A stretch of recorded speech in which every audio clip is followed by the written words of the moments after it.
Basta office works lang. Uh, life works lang.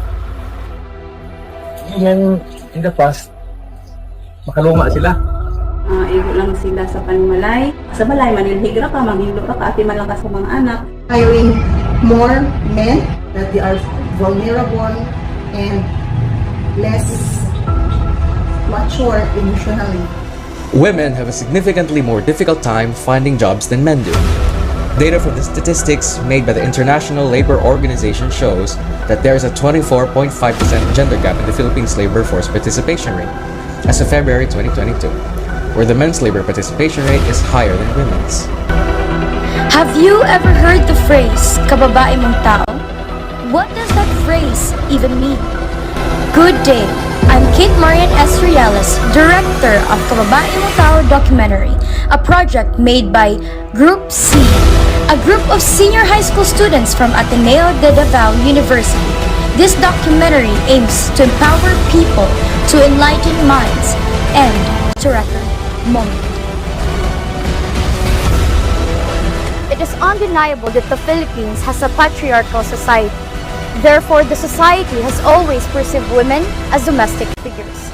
Now, the way society perceives women has made an impact on the women's labor participation rate, specifically on why and how the women's labor participation rate in the Philippines is low. So how true is this issue today? What are the solutions to this issue? Join us in our journey as we unfold the truths of the system we live in. We all have our own insights regarding the matter of women's low labor participation rate in Mindanao. With this being said, it is significant that we get different insights from the different actors who are a part of this problem. Those actors are people who adhere to patriarchy, women who settled on domestic roles, and an employer. Our group was given the opportunity to interview people who represent those actors. A retired colonel from the Armed Forces of the Philippines, a housewife, and the Vice President of Homelink Appliance. With their perspectives, we get to understand the matter regarding women's low labor participation rate in Mindanao.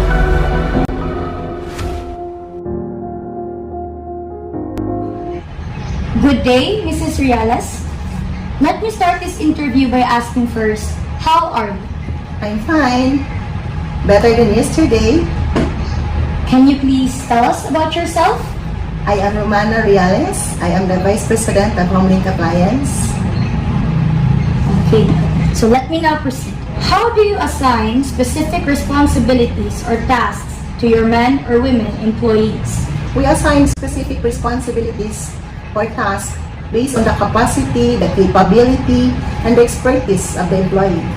Why is it that you usually assign men and women in those specific roles in the workplace? Of course, basically, if you are in the accounting department, what we're looking for are more on female because they are more focused, particularly on the clerical works, more perseverance when it comes to figure, more patience when it comes to interrelationship. What do you think are the strengths and weaknesses of a woman when it comes to working at a professional level?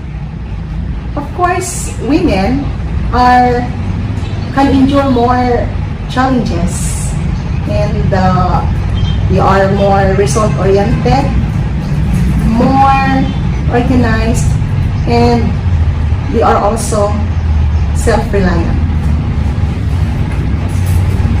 And the weaknesses are, there are also women who are not yet emotionally mature or less stable emotionally. So they are prone to anxiety, depression, and they are also sometimes vulnerable, especially when it comes to heat pressure and hitting the quota.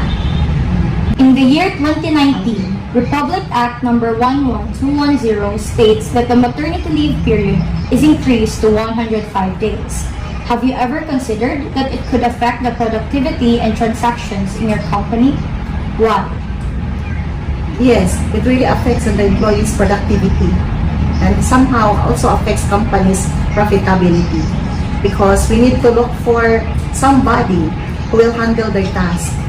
It's another adjustment of the one who assumed the responsibility, which sometimes resulted to missing up deadlines, failure of delivering commitments.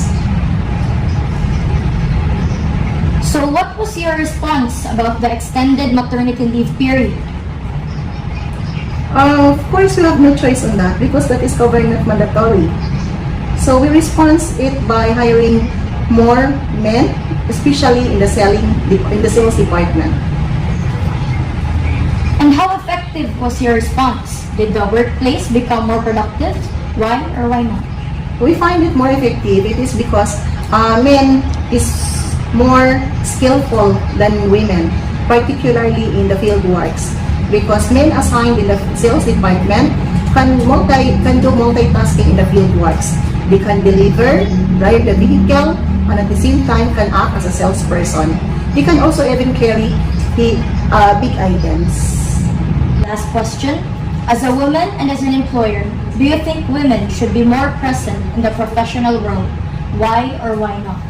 Yes, they're more present in the professional world, given the fact that they are more resilient, more flexible, and more result-oriented. But given also on their weaknesses, that they are vulnerable and less mature emotionally, then they have to adjust.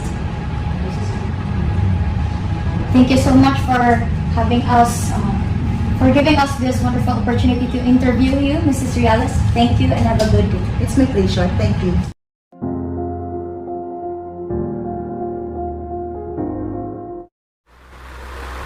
Good day, Mrs. Manaos. Let me start this interview by asking first, how are you? Okay ra kaayo ko. Can you please tell us about yourself? Ako di ay si Sarah T. Manuos, na ako ay tulo ka anak mga lalaki. And how would you define a woman? Katagan ako og definition ang woman nga ang babae adunay kahimuan sa sulod sa pamilya o ngadto sa katilingban. O nga mamahimo siya nga galamiton alang sa mga butang nga kaya niya nga mabuhat. So what are your thoughts about women working nowadays, especially those who have higher and powerful positions? Mas dako ang ilahang nabuhat since ang mga babae manggod pag abot sa trabaho they have the more patience o mas kalmado kaysa mga lalaki pag abot sa dealing with sa uban sa kanang ikaatubang nga mga circumstances. Okay. Most men tend to belittle women. In your own perspective, what can women do better than men and why? Sa unang panahon, ingana ang mindset kumbaga sa mga tao para sa mga babae. Ginahimo lang nga jutay ang mahimo. Apan karon pinaagi sa technology, sa education, aduna nay mga proyba kundiin ang mga babae pwede na maka-level sa kapasidad nga buhat sa lalaki. Lunay mga babae nga army. So kung ang mga lalaki mahimong army, so as the women. As a woman, do you think women should do more than domestic roles? Do you think they should be more present in the professional world? Why or why not? Kung sa unang panahon, maugali na akong giingon no, nga sa unang panahon mo nang mindset sa tao nga nara ka sa balay, manilhig ra ka, manghilo ra ka, ati man lang ka sa mga anak. Pero sa atong kapanahonan karon lahi na, since paspas na ang atuang buhat, so dili na siguro kinahanglan ang mga babae magpuyo pa sa balay. Para sa kuha lang ha, boring pod. Kay ang uban magtik na sa mga unsang nasa palibot, di magpabilin man ka sa balay. Mahiyo na siyang unfair. Okay. Thank you so much, Mrs. Manaos, for giving us this wonderful opportunity to interview you. Thank you so much po Salamat and po. have a good day.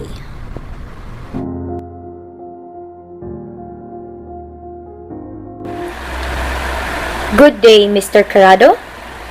Let me start this interview by asking first, how are you? Fine. So, can you please tell us about yourself? I'm Mr. Rolando Carado, a retired member of the Armed Forces of the Philippines, with the rank of Master Sergeant. And today, I'm with my son, doing some works at home. So first question, what are your thoughts with women working today? During the early days and today, through my own observation, parehas man lang. During the early days, may mga politician din na mga babae. As a mayor, senador. Like now, we have also senators and mayors, mga babae din. They are working, holding higher positions in the office. What can you say with their performances in work? Just listen. Pantay lang yan. Just listen with the man. Minsan nga, mas magaling pa sila sa mga lalaki. Do you think women are qualified to work? Why or why not? Of course. What do you think are the traits that women have that made them qualified to work? Traits that living qualified work. Sa true observation, parang wala isang diferensya. Pag, siyempre, married na sila. Pag nabuntis, they have to apply for maternity leave. So what do you think are the limitations or the weaknesses of a woman when it comes to work? Parang wala man. Kutwa lang din. Kung ano yung kaya ng lalaki, kaya babae. Basta office works lang.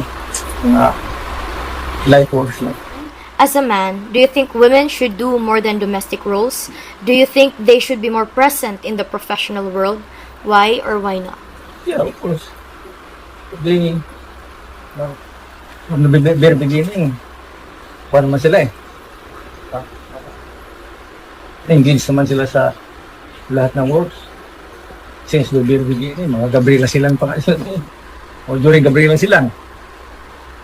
Early days. Ipunero. Babae, marami sila.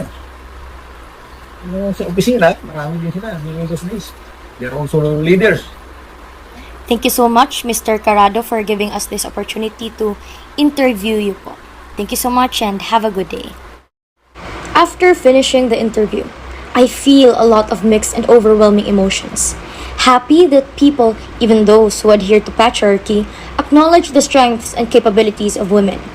Yet at the same time, I feel sad because regardless of the strengths and capabilities of women, the stigma that are placed on them runs deeper in the society, that even their opportunities in the professional world are affected. Therefore, I wonder, I am a woman. And after hearing the perspectives of those interviewees, is my future in the professional world already predicted just because I am a woman? It is very sad to think that some women these days experience that kind of circumstance. But what exactly can we do? There is no concrete answer, but the important thing we need to do is to convince ourselves the change starts with us.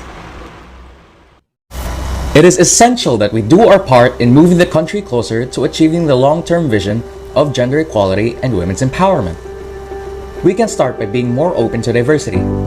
Learn to not just acknowledge, but rather accept the strengths and weaknesses of women.